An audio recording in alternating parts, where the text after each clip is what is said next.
So just a bit of housekeeping, so to speak, before we start the video because I know it'll come up in the comments. So to answer your questions in advance, yes, I watched the movie at my local theater here in Japan. No, I'm not Japanese, but I've been living here for a big chunk of my life. Yes, I speak and comprehend Japanese at a fluent level, so having no subtitles wasn't a problem. And with that out of the way, let's move on to the video. This is my spoiler-free review of Dragon Ball Super Superhero. Enjoy! So the one thing that I love just as much as the movie experience itself is all the hype surrounding or leading up to the actual movie release. Being here in Japan, there really is a genuine buzz surrounding the movie with all of the marketing, the merchandise, the commercials. It's everywhere and it's pretty fantastic. I mean, just having all of this constant exposure surrounding you really builds up a lot of excitement and definitely elevated my whole experience even before watching the actual movie.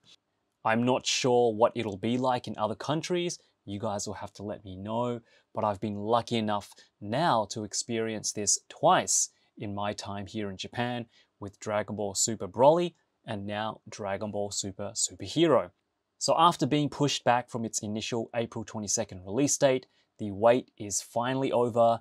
Dragon Ball Super Superhero hit theaters all across Japan last Saturday on the 11th. It is the 21st movie overall in the Dragon Ball franchise, with Toriyama once again coming back to write the screenplay for Superhero, and Kodama Tetsuro, who worked on the CGI sequences in Dragon Ball Super Broly, back this time in the director's seat. This was the first Dragon Ball movie in the franchise to be produced mainly in 3D animation, and while it's not completely a 3D animated film like, say, a Toy Story or anything from Pixar, the movie is rendered in 3D, but still retains a lot of traditional 2D animation elements. A sort of hybrid between both styles, and it actually works surprisingly well. A lot of the time when you try to convert an animation that was originally made in 2D, a lot of the detail is lost. The movements feel kind of unnatural and you get these really lifeless facial expressions. Coupled with studios that aren't experienced enough with CG animation, it's just a disaster waiting to happen. And yes, I am looking at you, Berserk 2016.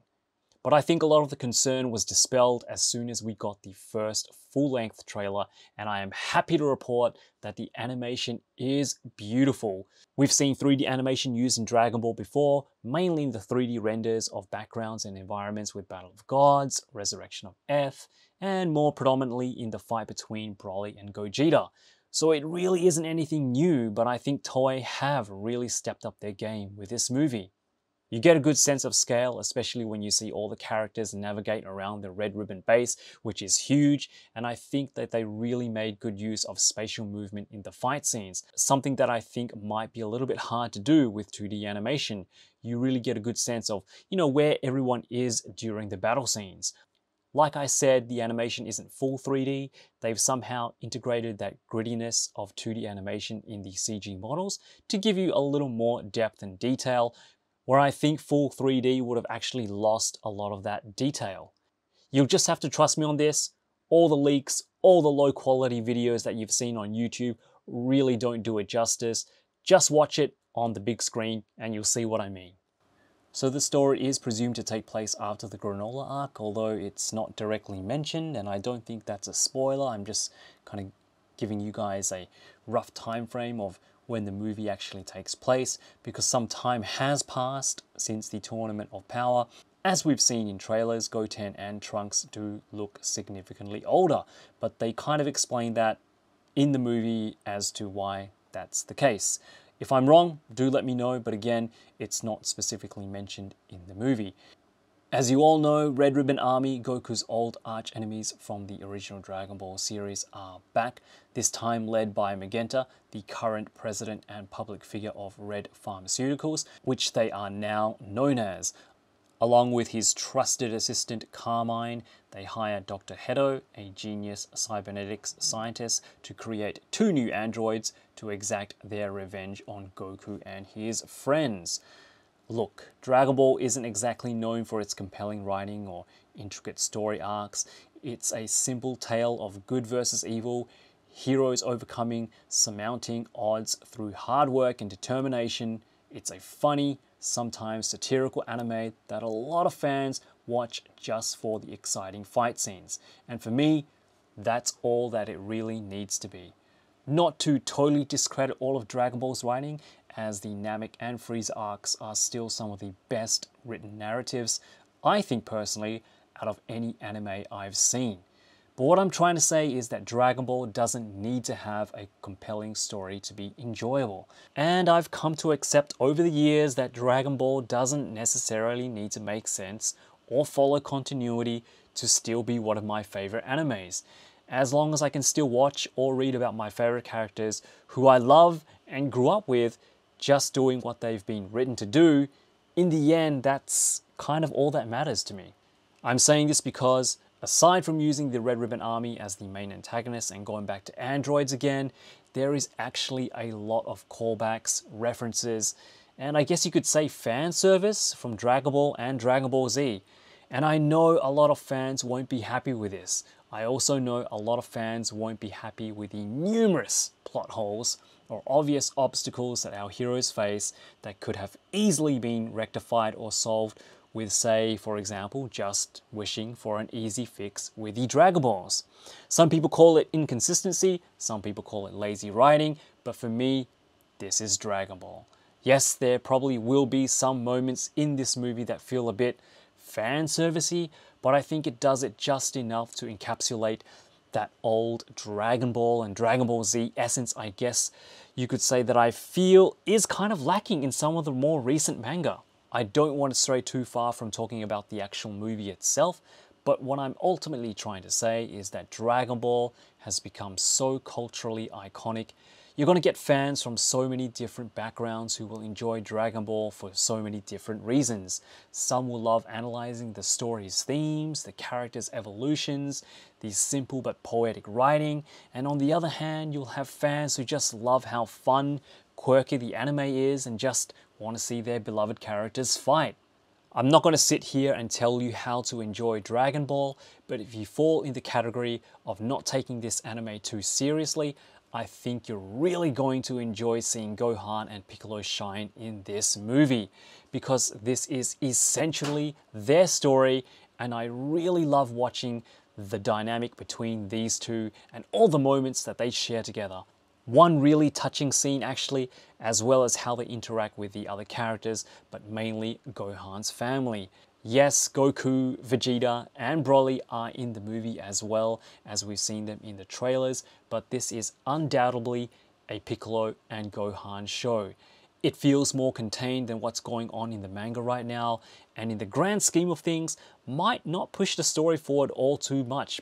But there are a couple of things that I'm sure that they will go back to, that I'm personally very excited to see them explore further in the future.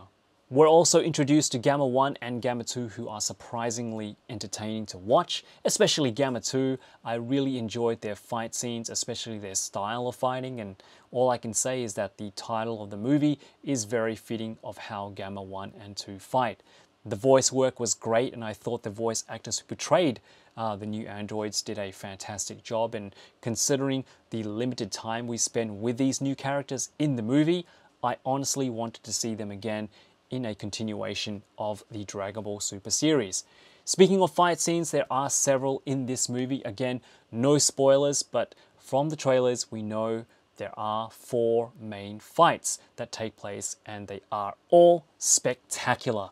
Pretty much everyone you see in the poster art gets a slice of the action, and like I said, the fights as well feel very Dragon Ball Z. Yes, we get some one-on-one bouts, but we also get some group fights as well, which I thought was a lot of fun, seeing everybody kind of work together again. Now, without going into any spoilers, but I'm sure you all know what I'm talking about by now, I want to talk a little bit about the last fight scene and the final boss. I was fine with it. I was fine with the big bad. I was fine with how and who defeated said big bad. I thought it was fitting for the character. I was also okay with how everything was aesthetically, and to me it made sense. I can understand if you hated it. I can understand if you wanted to see something different. But for me, again, it was a good way to bring back some old, sprinkle in a little new and unused, and in the end, just kind of round off a great little self-contained story about Gohan, Piccolo, and their family.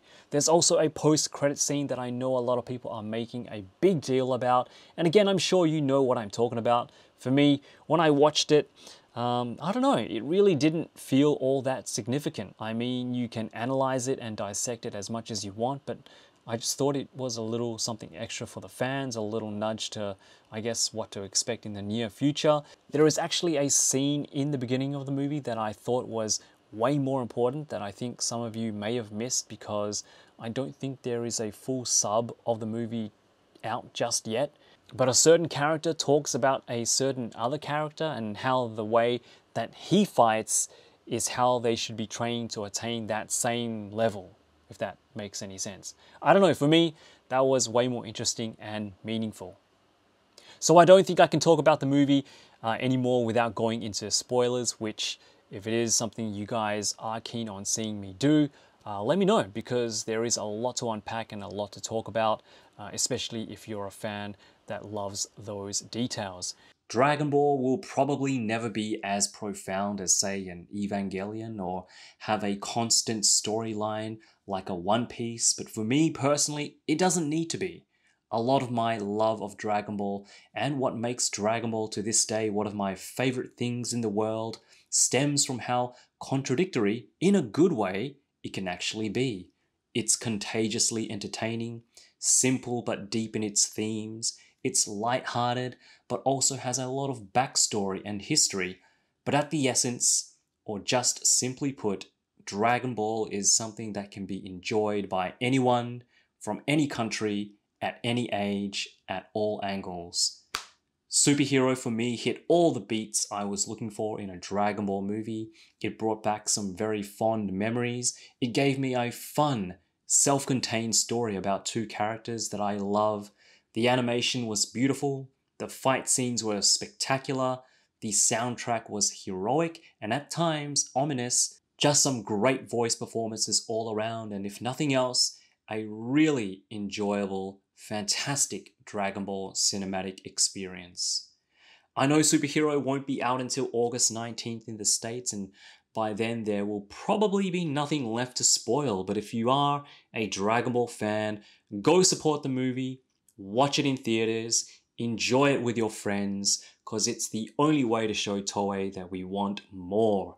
And I really hope they continue making more movies, not just of our two main heroes, but of every other character from the series. Alright guys, I hope you enjoyed my review of Dragon Ball Super Superhero. It's something that I don't usually do, I know, but I gotta say, I had a lot of fun doing it. I'll be back to my old bread and butter later this week with Demoniacal Fit Super Saiyan 3 Vegeta, hopefully by the end of this week, keyword being hopefully. But that's all from me.